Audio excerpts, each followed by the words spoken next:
So, dear audiences, good afternoon.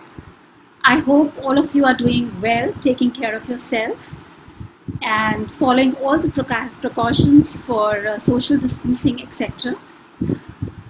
We at MoCOSIV have always strived to bring forth discussions, discourses, which are not just all about entertainment, but also subjects, topics, issues which are uh, concerning, need to be talked about, brought attention for.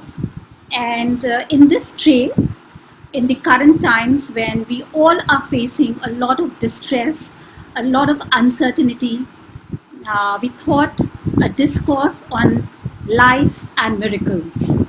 And what better than Miss Mynoo Maryel, who's a well renowned spiritual healer, practitioner, and we had a great fortune to meet her and thought we'd do a session for all of you, the more gossip audiences, on the same subject.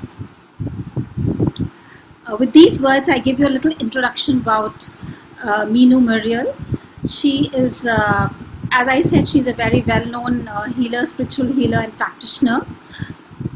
Mynoo has been into she's dedicated herself to the movement which is making miracles for as a norm and dignity for all. Just to give a little background on where and how she kind of moved into this direction, she has been a very successful, high flying, she had a great entrepreneurial journey and equally challenging personal life. But then Mynoo's world transformed through a series of spiritual awakenings where she went into periods of silence. And from there on, she got this awakening, where her real mission of a soul is. And that's where she devoted herself completely into the same for, I think, more than a decade now. She is also the author of one of the best sellers beat book, and she has given numerous sessions, spoken in depth about miracles, liberation, meditation world over. With these words, I would welcome Mynoo to this session, this discourse on life and miracles. And I hope uh, she will be talking on I would be in fact asking her on the miracle mantras for a satisfying, blessed, and successful life, which we all somewhere dream of, especially in the current context of very trying times. With these words, I welcome Mynoo to this discourse. And Mynoo, I welcome you formally. And my first question or query to you is that if you can, beyond what I have briefly introduced about you, if you can briefly share about yourself and your journey. Thank you. Thank you, Shivani, and thank you to everyone that is listening to this. Um, a brief background about my journey. I am born and brought up in India, and really, the science background, computer studies background, and then went on to live in England, in London, for over 29 years. India, as you know, is a spiritual land. It's also one of the best training grounds for the competitive world. So I was one of its star students and did very well when I moved to London, and became, a high-flying corporate executive. And also got the taste of entrepreneurship. I became a serial entrepreneur, from VoIP businesses to creating very high-profile networks of leadership, inspired leadership in particular. That became my subject of authority. I also became a very specific high performance, super high performance coach and mentor to some of the Fortune 500 boards of Fortune 500 companies. Also had an interesting foray into becoming a movie producer, produced 15 movies, Bollywood, Tamil, and English movies. And, life carried on until I think it was 2009 when I just felt that there was something amiss. And that was a point where we were coming out of the last recession. I had had great successes, couple of catastrophic failures, come out the other side, had my little tryst with, personal bankruptcy, and then again come out the other side. It was all just really powerful what was emerging, and I was right on another rise in terms of my personal and professional and business presence. And internally, I just felt disconnected. I felt that there was something missing. And if anybody looked at my life, and I had a beautiful and quite a sought after home right in the heart of London. I was in a relationship. We'd been together for 17 and a half years, and there was great love between us. The only stress I had as an Indian mother, my son was completing his A-levels and did not think college education had anything to offer him. And that was the only stress point in my life at the time. For an Indian mother, you can understand how stressful that can be, with all the judgment that comes from the rest of the family about it. But really, other than that, it was a tick in the box for all other aspects of the kind of life I was living. But for me, it just didn't make any sense. Like nothing made sense. Like, okay, here we go again. I felt like a hamster on another wheel, running and running, and actually not moving forward. And I didn't know how to express it. I just felt a void internally. And it was, a friend of mine who lives in Massachusetts, New York, guide suggested to me that I should go away for 3 weeks. And I didn't listen to her at the time. And however, one thing led to another, had a major health situation show up. And I thought, okay, maybe there's a sign. Maybe I am supposed to go away. So I decided to go away for 3 weeks to Bali. I grew up in an Arya Samaji family, so we were not brought up by following gurus or anything like that, We really, as you know, Arya Samajis, we worship the elements if there is anything. And so I never had this concept of going and finding anyone to support me with this. I did speak to my mother. She was very well known for her interpretation of Bhagavad Gita. And she would often tell me something about Gita and I would feel good about it. So she was the only one I did speak to. And she just said, that's fine, you're going away for 3 weeks, just go and, do some pranayam training so at least you can get your health back. And I think Baba Ramdev at the time was coming to London to do a teacher training program, probably the only one he's done abroad. And I attended that. That gave me a reintroduction, I think, to the whole idea of yoga and meditation and pranayam. And we were doing it like 12 hours a day for 3 days and stuff. And literally 2 days after that, I come over to Bali. And that is really where everything changed for me. And I reconnected to the next phase of my life. I live my life by my choice. And my choice in the next phase of my life was to live an extraordinary life where all aspects of my life coexist with ease, grace, and joy. I didn't know how to do it. I'd never done it before. My mother came closest, but she didn't work. She had chosen to give up her career to look after us. So I wanted more than that. So I decided that, okay, I'm an entrepreneur. I can convert ideas into business. This is an idea. I want to make it real. It's the same logic. So I became like my own consultant, my own mentor. And that was really the journey, what I call as my journey into miracles. And I created for myself what I called as the 7 pillars of living an extraordinary life, and started implementing those every single day. Within days, my life changed. By the end of the 3 weeks, I had started writing.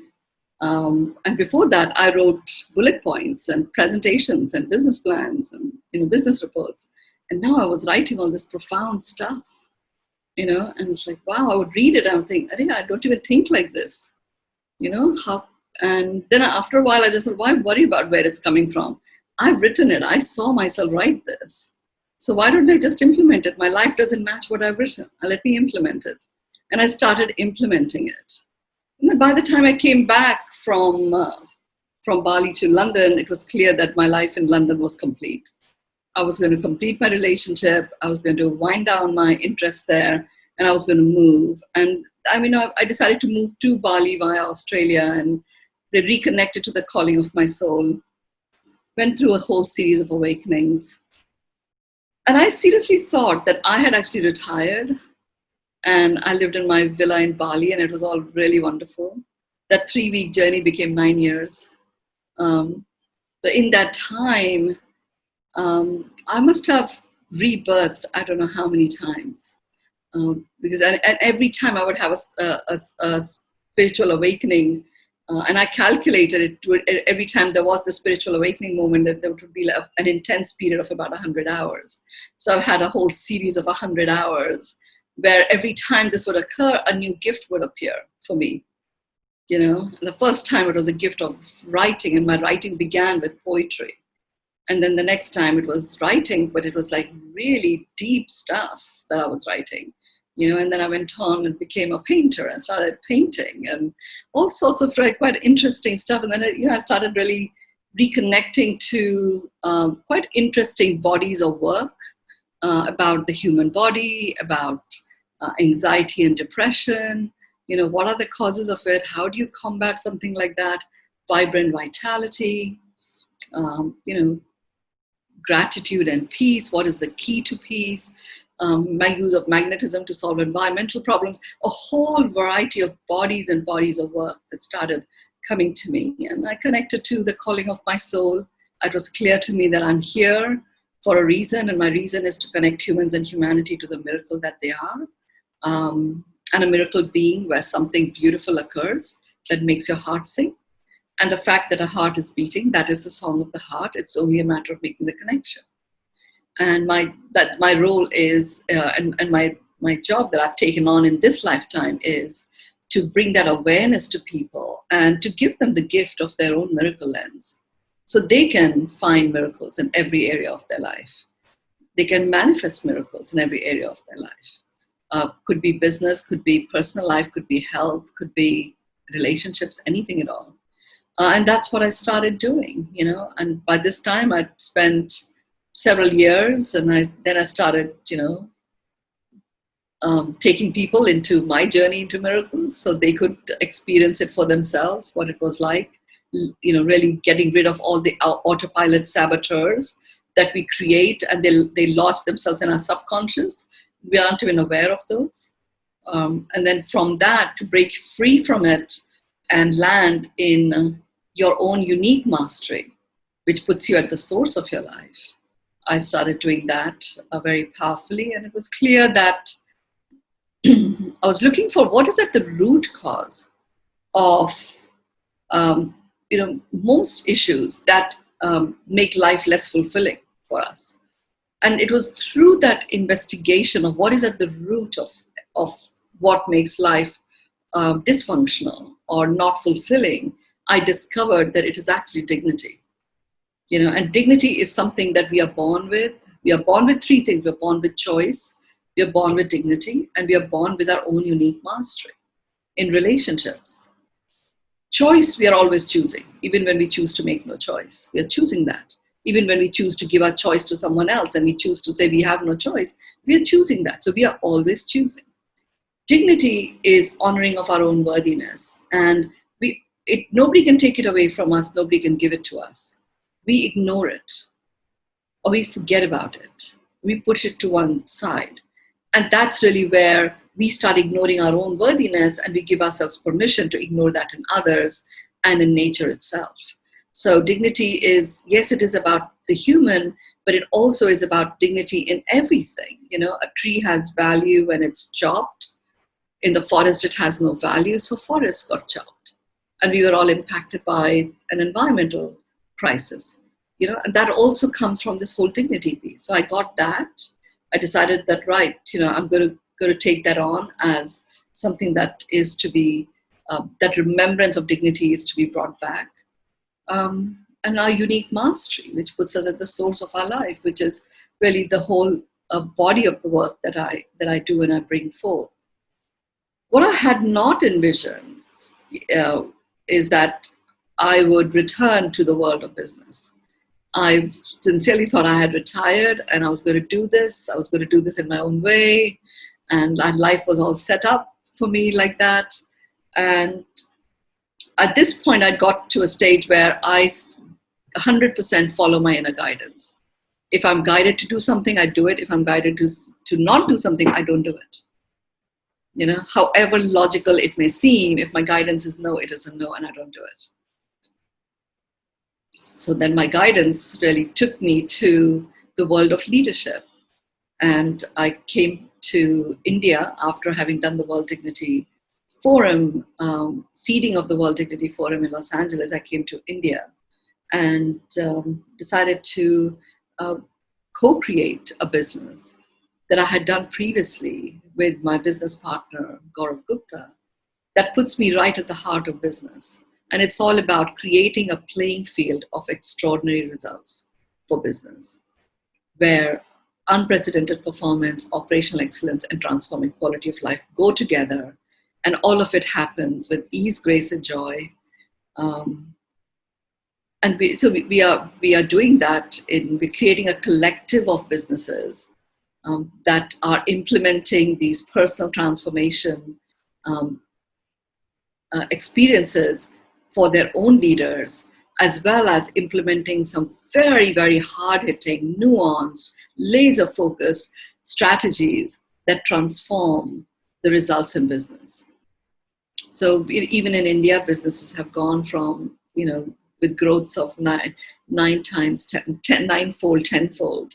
And many have, secured funding right here in this time when businesses are closing down. This has happened in India as much as it has happened in other parts of the world, where businesses in their sectors are scaling down, shutting down, and businesses that are implementing the extraordinary results principles are actually starting to thrive. And some are thriving and achieving exponential results. So I know what is possible by bringing, personal transformation, spiritual awakening, and business growth all together. So I say that, Shivani, that my Mount Kailash is the heart of business, and to emerge from there, because we spend so much of our awake life at work, whether you like it or not. We do spend so much of our waking up hours in work. So if we can actually bring a way of creating that experience to be such that all aspects of life can coexist with ease, grace, and joy, and that we are, as a result of what we do, able to produce extraordinary results where unprecedented performance, operational excellence, and transforming quality of life for ourselves, our stakeholders, and the planet, everything runs together. How wonderful and how joyful would that be? I believe that is the playing field now, especially with I call it the corona or the crown phenomenon that we have just experienced. So the playing field is the extraordinary results playing field for businesses, for anybody who's here to provide any kind of service. You are in that playing field of extraordinary results, and that is the way to look at it. The foundation of this playing field is an extraordinary life where all aspects of life coexist with ease, grace, and joy, and that's what I do. So amazing to hear this, and just by hearing this, I'm feeling a lot more inspired. So coming to my next question, you have beautifully explained how you transition, how you're currently into the things. I would just hear like you've shared the kind of sea change that you have got not only in your life but in amazing number of other souls. Can you share some kind of some references or some examples where certain aspects which kind of transitioned or transformed you, and how you spiraled those transformations into certain other souls? If some example of that, if you can share. Yeah. And if just to add on that, if you can give an example of some professional or a corporate, that would be wonderful, because many of us are into the corporate world. Yes.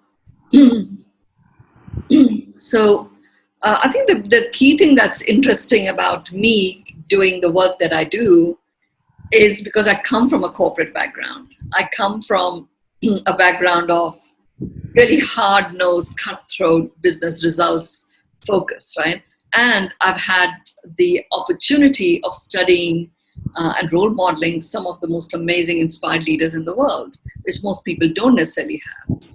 And with the whole, the way in which I chose to go through my spiritual awakenings, I allowed myself to really go deep within myself without necessarily being influenced or encumbered by anything outside of me, and allowed myself to interpret and implement what I was actually feeling or experiencing through my spiritual awakening. I was able to literally connect all of those dots. So, an example would be there's one particular founder, promoter of she's a serial entrepreneur. She's got 4 businesses, and 3 of them in the technology field and 1 of them in natural health product field. And when she embarked on her journey into miracles, I call it, I always ask people, if anything was possible and there were no barriers, what will be going on in your life in 12 months' time? And she had been a serial entrepreneur forever, for all of her life that she'd known. An international businesswoman. She didn't have any other identity for herself other than, I'm an entrepreneur, I'm a technology entrepreneur. And she had these 4 large teams working with her too, working for her. So feeling very responsible for all of these families that she was feeding each month. Enjoying what she did, but really not feeling that she didn't even know what she wanted. And she wanted to find herself. She wanted to get to a point where she felt that she could choose to change her life if she wanted to. She wanted to have choices. And it was very clear to me that for her to achieve what she wanted, she called it embodied enlightenment. Enlightenment in this body, rather than have to depart to receive enlightenment. So I want embodied enlightenment. So I said, okay, this has certain consequences. What it means is, it would make more sense for you to sell your businesses and your interest in all of them. And she said, well, I don't know if that's what I want. So, okay, you choose, She chose embodied enlightenment. And I could see that in the next 9 months, she had an opportunity of selling all her businesses. In the spiritual awakeness that I've gone through, I have developed a way of seeing, I call it. So I can see, this whole construct of time really is non-existent. Everything exists right here. You just have to connect the right dots, and then it happens. So in my seeing, I could see that one of the businesses that she thought she would have the biggest problem with was going to be purchased by an Australian. And she couldn't see how, because it was a very America-centric business. So she didn't go down that track, even though I did give her guidance on it. Within less than 4 months, she had the offer on 2 of the 4 businesses. And within 9 months, the business that I'd said would be bought by an Australian ultimately was bought by an Australian. And it only got delayed because she didn't move in that direction to make it available to Australia. And then finally, she sold her stake in the natural health product business as well. And now she is traveling the world and doing whatever she wants to do, and has created the sale of the business in such a way that she got her lump sums, and she also has some ongoing royalties that she continues to receive, which means she has got exactly what she wanted, where she can choose to live the kind of life she wants. And she's doing some very deep spiritual work within herself. She was totally not in that space. She was a hardcore, very strong, and a seeker, but nonetheless a very strong corporate executive. So that's an example of a person like that. Another example would be a business that's here in India. And it began, now it's about 18 years or so. It began as as a QSR, a quick service restaurant business. And I met them when they were 14 years into business, and they had grown to a certain level at that point. And the person who founded it had an amazing vision of having built one of the largest QSR or corporations out of India as an iconic brand that would be recognized globally, but coming out of India. It's a vegetarian chain, and so within 2 years of us working together, they grew ninefold.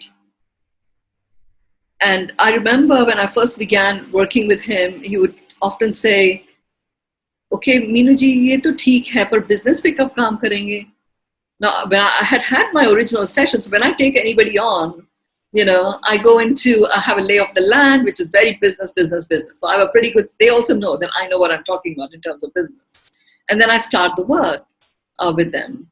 And the initial work is all personal work on the leader themselves. Because business ka jo karna tha, they already know how to do, and they've got to a particular level. To get them to the next level, first the personal stuff has to be, or personal saboteurs have to be removed. And they have to really recognize their own unique mastery as a person. And then I arm them with very specific actions that they implement in the business. But until they have become aware of their own unique mastery and dedicatedly gotten rid of the saboteurs, but by making a conscious choice, not by being this bravado Tarzan-like, nothing is going to stop me. No. Just consciously understand what your saboteur is.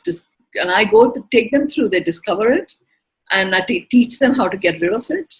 And then I, connect them to their mastery. Once they start working on their mastery, literally he kept saying to me, I kept telling him, we are working on the business. Trust me, we are working on the business. You will see what will happen. I just want you to do this. And if you don't do this, I was in Bali, he was here. We would talk for 10 minutes every single day. And when I came to India, I would spend, a few hours with him when I was here. But other than that, we would just talk over the phone. And at one point I did say to him, if by Friday you don't actually achieve this breakthrough in your personal life, with your family, then I'm not going to continue with you. Because this is the biggest block that you're having. He could say, I don't understand, they don't even know what I do. I said, trust me, I've done this many times before, so I know this personal block is blocking your business. He did that, Shivani, and in less than 3 months, he had opened 5 stores in a month. And the last time he had done that was like 4 years prior to that. So and then it's continued, it's quite wonderful to see what's happening. There's another business that is here, which is, they manufacture plant-based nutrition products. And they became a part of the collective about a year ago. Very new at that time, as a result of implementing these principles. And the person who runs it was a first-time entrepreneur. She's a very accomplished woman, but chose to be a housewife and a mother for 20 odd years, and then decided to return back and establish herself as a business. She secured a seed funding for her business, got going with it, and her turnover has grown like, I don't know, maybe 9 times. I'm talking about even now. They pivoted from being the kind of business they were, and in the lockdown, they have pivoted to becoming a completely online business. And that's what has happened, so the turnover has continued to grow. And these are just a few examples, but everywhere, my approach is, first, remove your personal blocks. Second, bring in an understanding of the pure essence of spirituality in your business, so that we get really clear about what does this business stand for? What is it actually causing and making happen in the world? That gives you a bigger picture that you can go for, even when the going goes tough. You're not consumed by a tough situation because you know you're playing a bigger game than what you're dealing with right now. And that gives you access to be able to take, like, I call it a Garuda flight, like rise up and look at, okay, of all the 20 things that are going wrong, what are the one or two that I have to put my attention to, rather than be overwhelmed by all 20 and turn it around. And that's what happens. Amazing. Amazing to do this. So my third, is that I came across, and I was also, I guess, I attended as well. You were carrying on certain series like the Seven Seas series, and there are a couple of other series, right? I would request if you can kind of dwell a little bit on all that aspects, and more importantly, on the series and sessions which are going to come ahead, you have planned. And as we spoke, meanwhile, we were discussing to do this session, uh, the your philosophy or your concept about bridging or bringing together of the corporate and the spirituality. I guess you are covering that or keeping that in mind while planning these sessions henceforth. So I would request if you can kind of throw some lights and for the as and with some tips for the viewers and listeners, because it's probably the tips and the that kind of brings us to the point where we say, oh, Okay. there's some indication for it. So the series that I have been doing actually began in December last year, when I first started talking about the 2020 energies. And it really talked about what to expect in 2020. Much of it is playing out, as I talked about. So you do predictions as well? I don't really go into predictions and stuff like that. I just see, whatever is supposed to happen in the future actually exists right now. So anyone who can connect in a pure way, you can see it.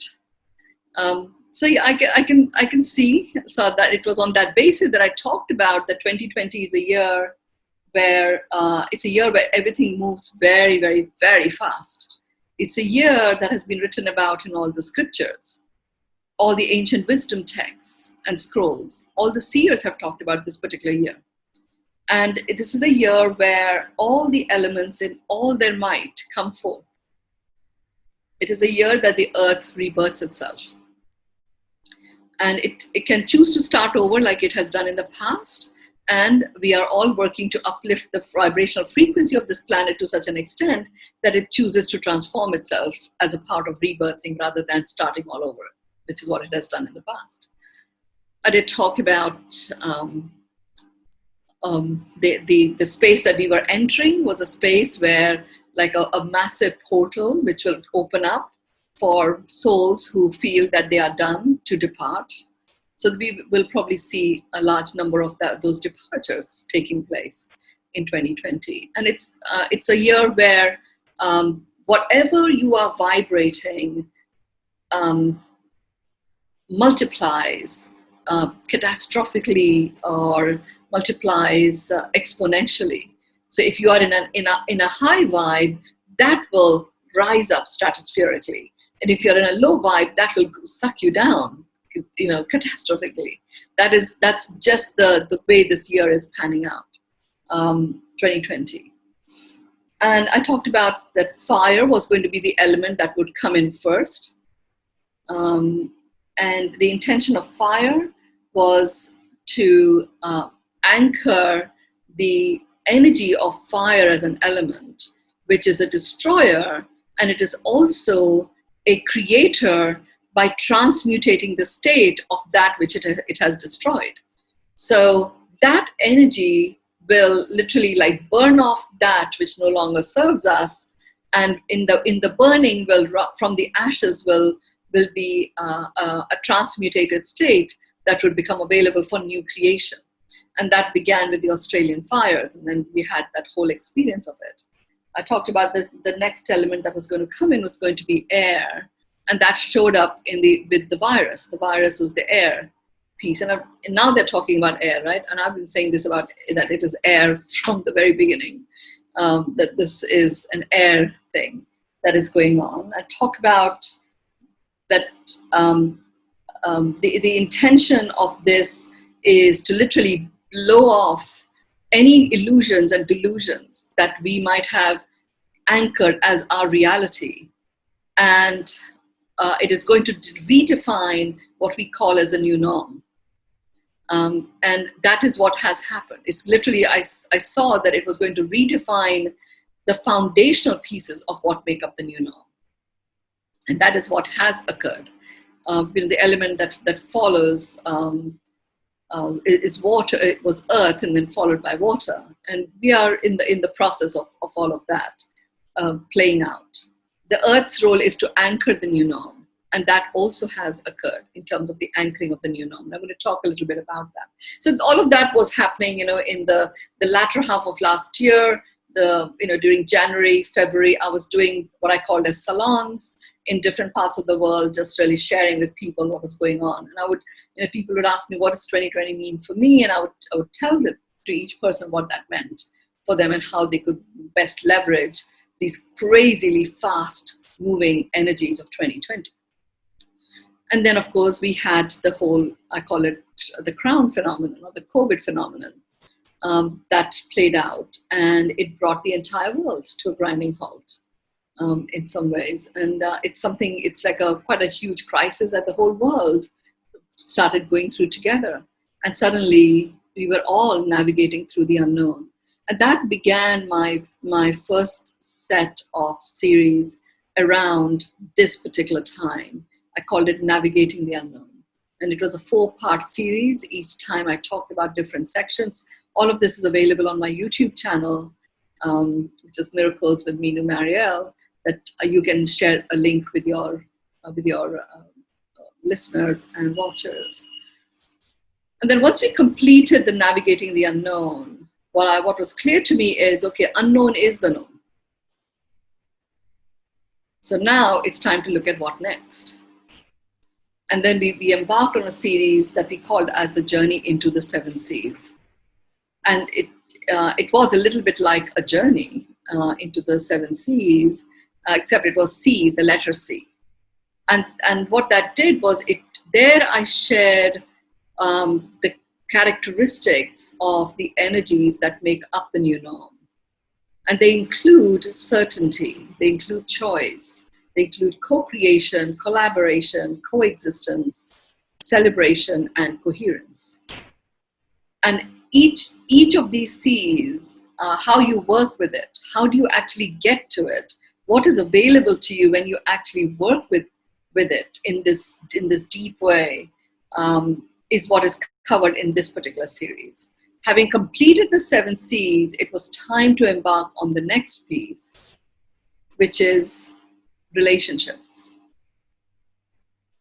Because one of the key facets of this time is the advent or the activation of an industry silo, which is a silo of relationships. So every business, every service, every governance institution is now going to reside within this silo of relationships. And within this relationship silo, industry sectors, some industry sectors will thrive, others will disappear. Certain business models will thrive, others will barely make it. Because the relationship industry silo is completely in tune and in the rhythm of the new norm. And here are some of the foundational facets of the new norm, as I see it, right? 1, unknown is the known. 2, uncertainty is certain. 3, change is constant. It is the death of survival, and it is the thriving instinct that is called for. So just barely surviving, you probably won't survive. But if you come from a space of, rather than have a survival instinct drive you forward, take on a thriving instinct. And in a thriving instinct, survival is taken care of. Of course you'll survive, otherwise how are you going to thrive? It's like a bigger game, and in a thriving instinct, you are very much bringing together the key facets and vibrations that make up the new norm, which is collaborative co-creation of coexistence. And doing so with certainty, choice, celebration to bring about coherence.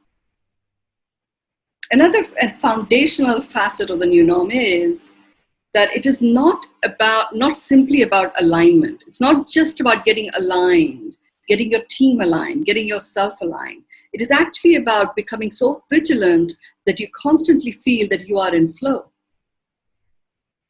And it actually presents you with an opportunity to not only be in flow, because when you are in flow, alignment is taken care of. It actually gives you an opportunity to go even higher than that. And it is about having the opportunity to be in complete coherence. Like everything just lands exactly as it's meant to. Flow is there, alignment is there, co-creation is taking place. That's the opportunity that is available to you. The energies are there to enable that to occur. Another aspect of the new norm is, it is a modus operandi, which is take nothing for granted. And we're seeing it. It's playing out right there in front of our eyes. Okay, it's time to complete the lockdown and let's get back to work and we'll learn to live with this virus. Okay. And then, oh my gosh, it's like catastrophic. Fir se lockdown kar do. So it's like, okay, what as a business person, what are you going to plan for? As a professional going back into work, what can you rely on? Take nothing for granted. The playing field, or the field in which your businesses, you as an individual, whatever it is that you are doing or causing and making happen, that playing field is what I call as the playing field of extraordinary results. So if you are creating a plan for yourself as a business, if you're creating a plan for yourself as an individual, then make sure that you address three things: unprecedented performance, operational excellence, and transforming quality of life for yourself. It's like, put that oxygen mask yourself first. For yourself as the leader, for your stakeholders, which includes your family and the planet itself. Doing stuff at the cost of the planet or at the cost of the family actually, does not deliver extraordinary results. You're not on the playing field. You're bumbling along in the past.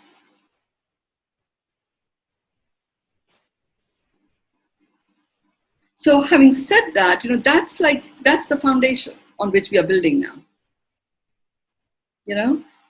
I've shared some aspects of it in the context of business. So here's the other piece, which is business and personal life. I mean, this is not about the new norm. These are a few things that I genuinely believe in myself, which I always say to people, look, this home life balance is home and work, home work balance is out of balance. What goes on at home you bring to work, what goes on at work you take home. So let's speak the truth.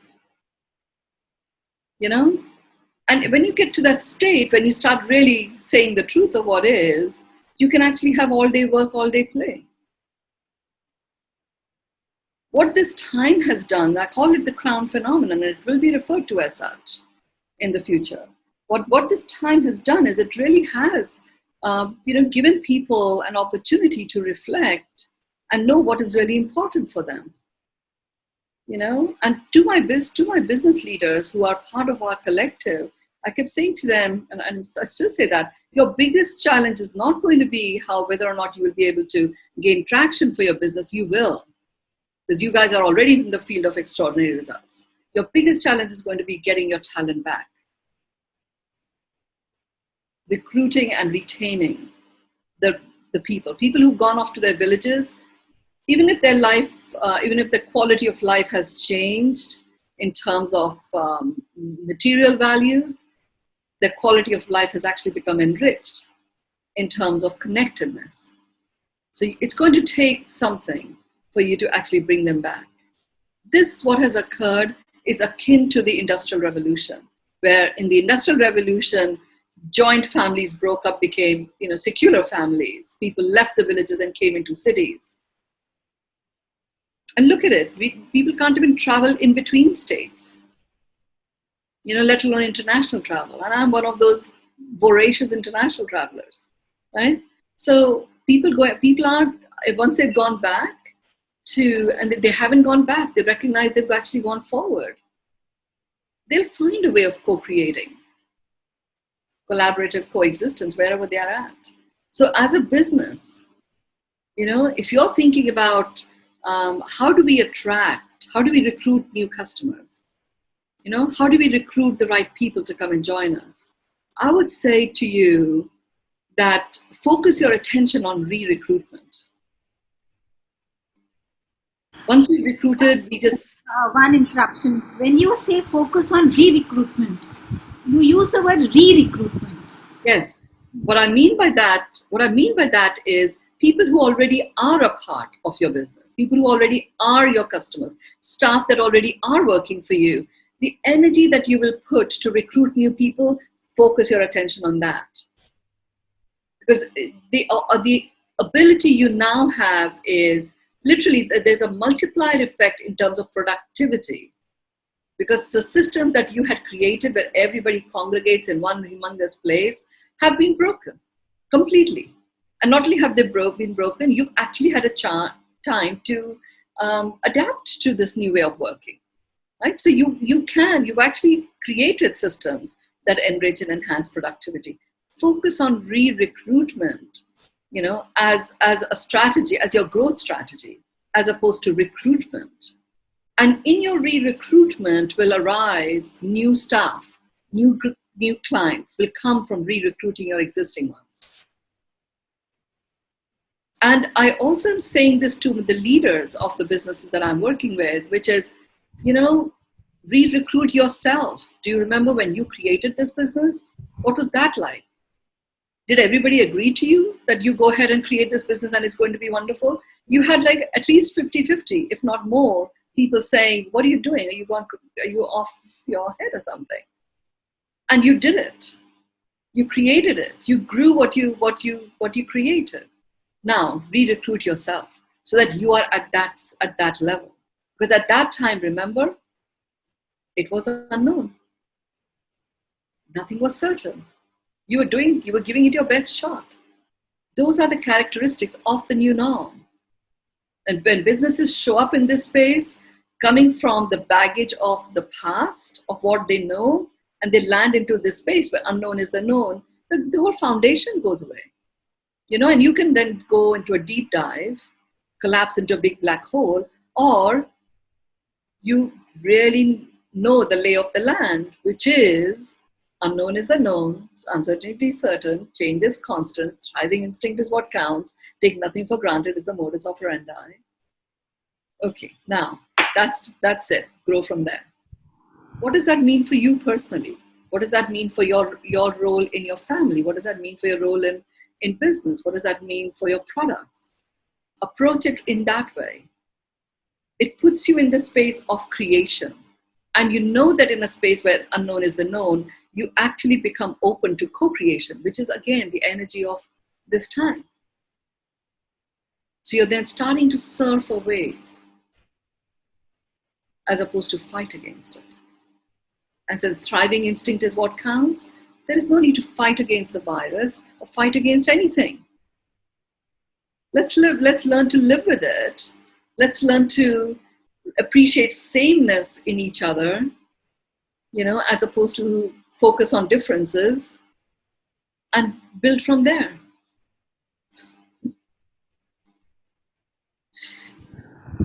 Wonderful. Each discourse by you is something which completely, makes a lot of connect and value add. So coming from the kind of sessions you're doing and how you're connecting the corporate and the spirituality, that's what I kind of threw to you. Uh, I would now kind of get into a very tactical question, which is we know that in the current scenario where you have a lot of people into distress, unpleasantries, suicide is getting like a fashion. There is actually a lot of job loss. In fact, it's not at the migrant labor end, but I can tell you, even people like us who are like more than 2 decades, time and again face this in some context or the other. What's your kind of what's if in a plain simple layman terminology, what's the miracle mantra which you would like to kind of share, uh, which which which can just bring back the life and the living into the lives? I see that completely going. We are into the social media, we are doing all that, but I guess there's too much of fakeness in that. There's nothing in reality. The liveliness is not actually there internally. So, what would you like to kind of give over there the tips? So my miracle mantra is my definition of a miracle, which is, a miracle is where something beautiful occurs that makes your heart sing. Can you And repeat? Can you repeat that, please? so yes, my miracle mantra is my definition of a miracle, which is a miracle is where something beautiful occurs that makes your heart sing. Now, the fact that your heart is beating, that is the song of the heart, which means a miracle is here. It's just a matter of finding what that is. So what I say to everyone, so that's the mantra. Now, and I'm going to go into why I say what I say, because you need to understand that piece to really implement what I'm asking you to implement.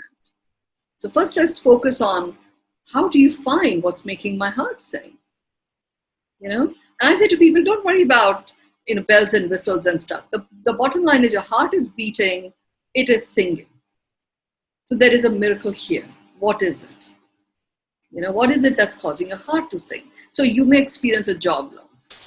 You may see some really horrific violent acts being performed by desperate people. You may also be sensitive to energies and emotions. So therefore feel down and low just because of what's going on around you. Right? All of that is occurring and playing out. It is occurring and playing out, and your heart is still beating. So there is something there that is making it sing. What is it? Now, if I was to ask you that, say, okay, let's look at, Shivani, what's making your heart sing right now? The fact that your heart is beating, what is it? And I say to you, here's your miracle lens. You look at the world with your miracle lens. The miracle lens is a zoom lens.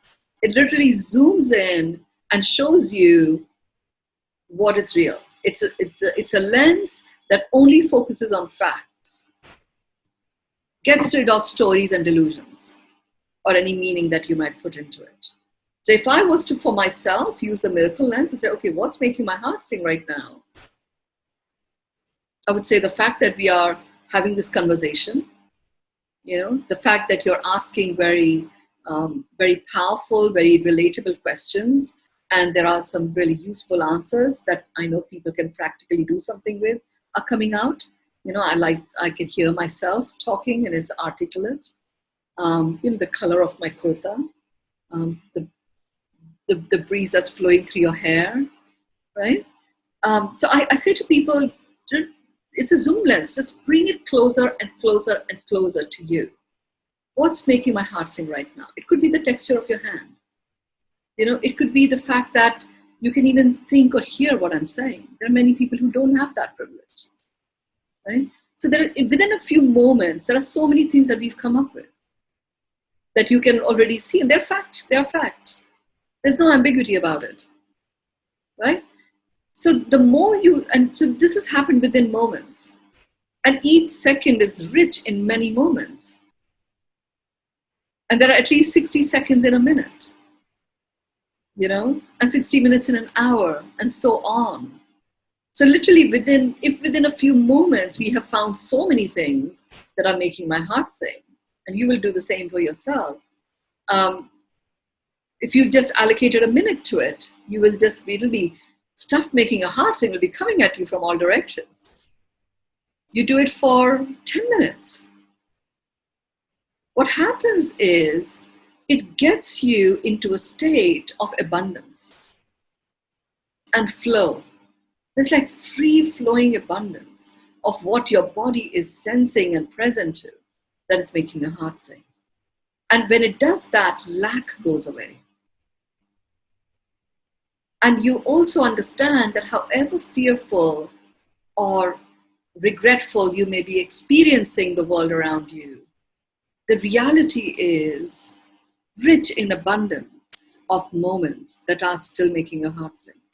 Now, when you get to that realization and you start collecting a little repertoire of all these different things that are making your heart sing, you can be in your center.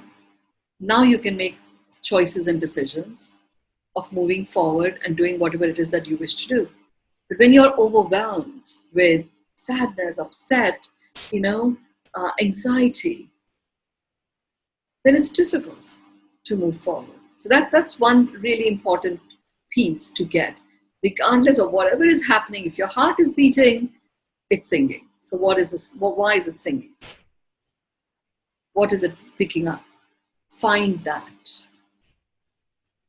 There is a second step to this. And you do it in whatever order you want, which is, so in my world, it's about, there is no need to let go of anything. There is no need to push anything to one side. There is no need to shut your mind.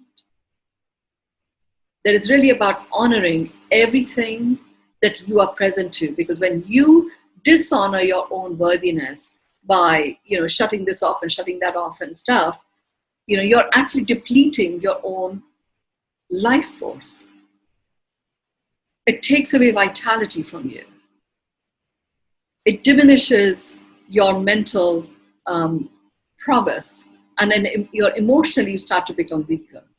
I say to people, if you are feeling distressed about something, if you're feeling angry about something,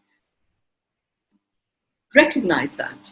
Yes, I'm feeling angry. I'm feeling upset about it, and it doesn't feel good. I wish it was not this way. I wish that it was not that way. And just wishing it doesn't make me feel good. I'm feeling helpless and hopeless. Whatever it is, say the truth. Recognize it. And once you've recognized it, then have the power to make an unconditional acceptance choice, where you unconditionally accept what is. All of this is going on. It doesn't make me feel good. I feel down. All of that is there. Right, I do feel all of that. And I unconditionally choose. I choose to unconditionally accept what is. Now you are taking that power back to you and not just allowing yourself to roll over and be a victim of other circumstances. Circumstances occur around us. But when you step into this space, you can now be in your center, exercise your power, get your miracle lens out, and start looking at my heart is beating. What's making it sing? Now let's look at the why I ask you to do this. I ask you to do this because the entire existence on this planet is driven by what I call as vibrations. Many people saw the movie The Secret, which talks about the law of attraction. Ask and it is given. Absolutely correct. You ask and it is given. Because everything is a vibration. The fact that you and I are sitting here talking to each other, we are able to be still because we are vibrating. The earth is moving so fast around the sun. And the sun, with all of its planets, is moving so fast around its own sun. Right? So there's so much movement there that it really is a vibration game that's taking place. So when you ask for something, you ask the vibrational essence of it. And it gets delivered in the form of a vibration. How do you meet it?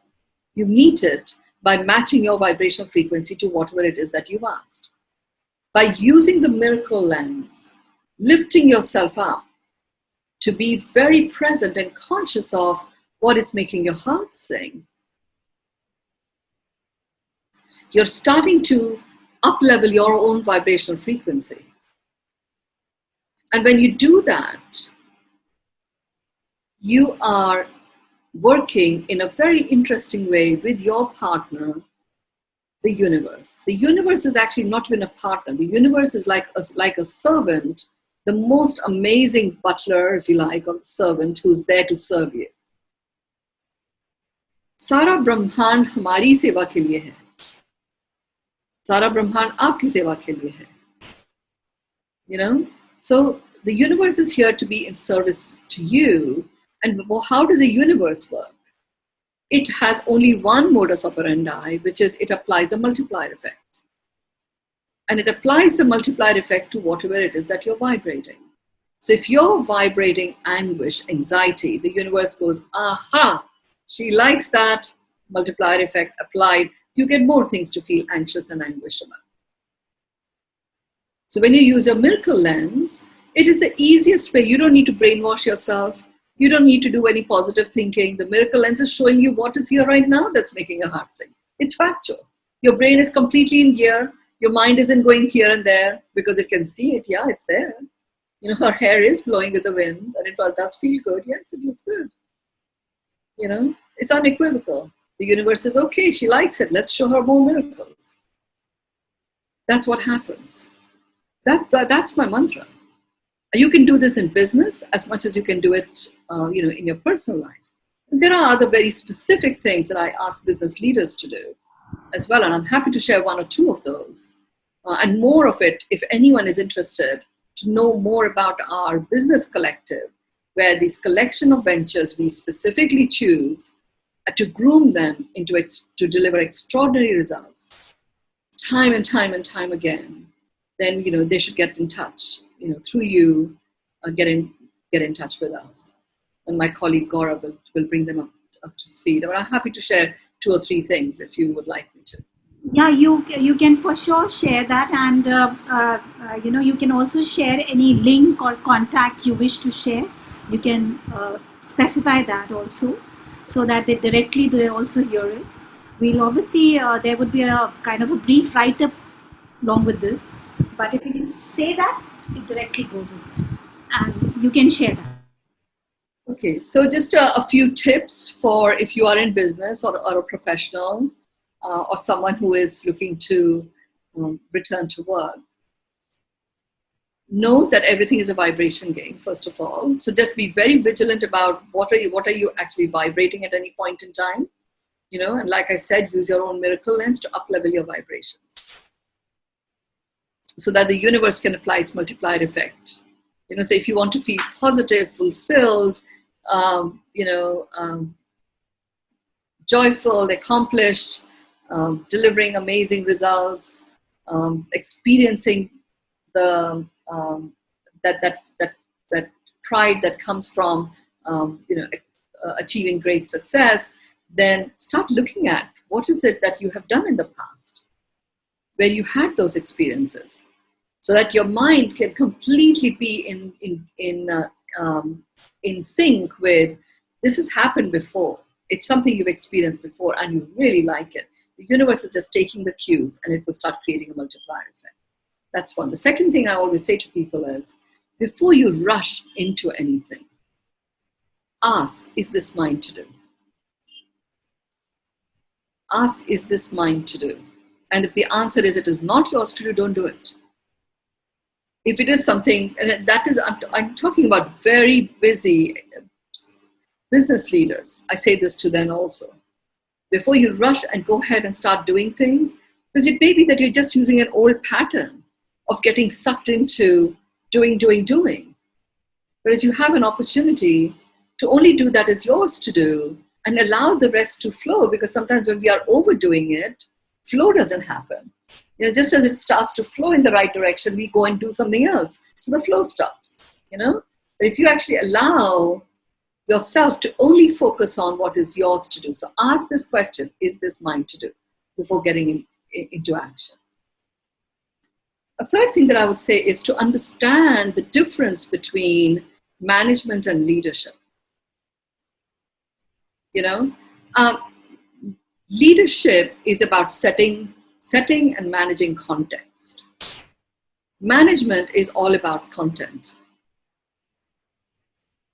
You know, so if I was to say, management is about doing it the right way, and leadership is about doing the right thing. Okay, so if you are a leader of your team, or if you're a leader of your business, you are a leader of your life. Please ensure that your focus is always on context. Context without engaging with the content is incomplete. So yes, engage with the content, don't get sucked into it. It causes an interference and takes away the leadership that is needed at this time from leaders, so that those that are really good managers can go ahead and implement the content.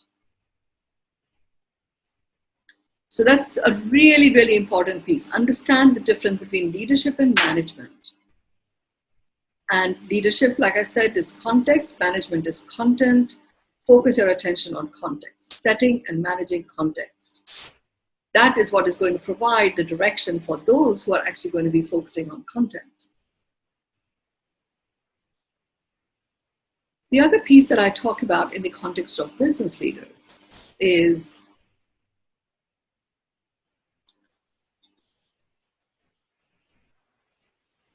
that there is a way in which, if there is a breakdown, if something that has happened that you don't wish to happen, I call it a breakdown.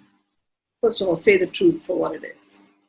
It's a breakdown. So when you have a breakdown, the way to achieve a breakthrough in a breakdown is really about answering the question, what is missing and essential that I can put in place right now for myself that will achieve a breakthrough in this situation?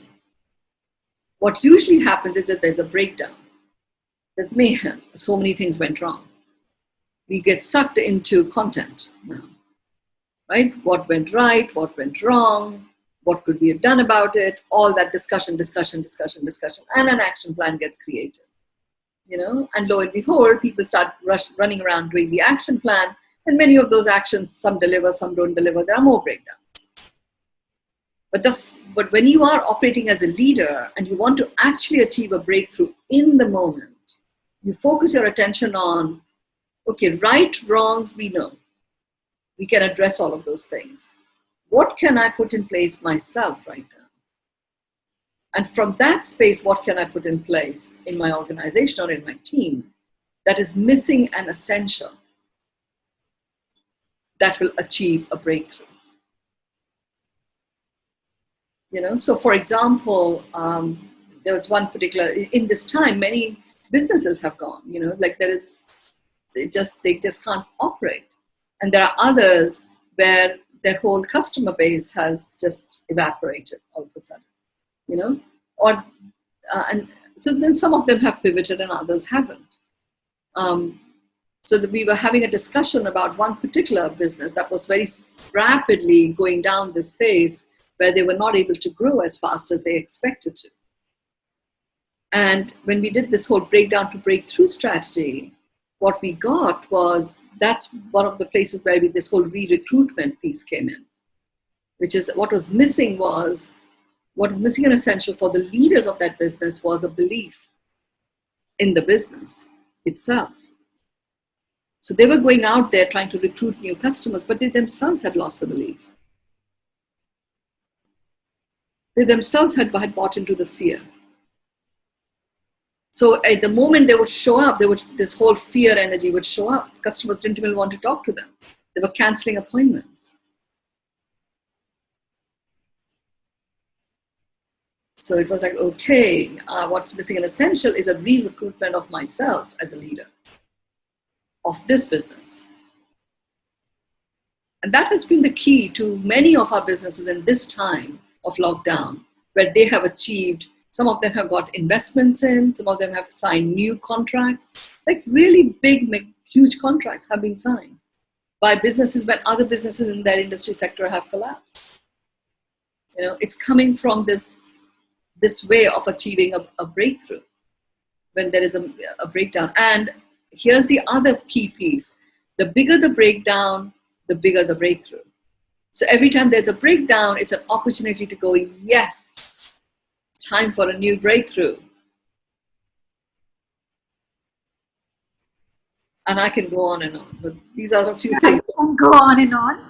I must say that it's been at least when I'm listening, it's been an amazing insights and very positivity, a lot of positivity.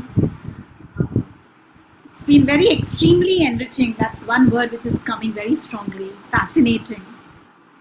And I'm sure the viewers, the audiences who would be listening this, the more gossip audiences would love this and find it equally value add for them. Help in bringing this particular discourse. I'm sure would bring a lot of balance and sanity, if not anything, to whoever listens it. And I find this word thanks, is very, it's a very smart word, where you kind of, there's some things which can bring changes, life-changing experiments. And so thanks is for sure. Thank you, Mynoo. It's amazing. Fortunate that we got this opportunity to do it for a platform called More Gossip. It's called More Gossip, but as I said, here it's all about, gossip is all about bringing attention to areas, to discourses, to pointers which are important to be talked about, to be brought to the fore, because that's what is required to be chatted and trended and talked about, which we don't do. So with these words, I thank you. It's been amazing. And I would surely request you to please share your link. And if there is a particular site where things are updated, if that can be shared, I'm sure there will be many, because More Gossip has a very good reach as far as different platforms are concerned. And you never know from where, who listens and finds it inspiring to come across and reach out to you. Great. We'll share the links. You can certainly go to my website, which is mynoomaryel.com, MynooMaryel.com. And you'll have it written up, I'm sure. And you can also order my B-book. It's available through Jayco or Crossword stores have it.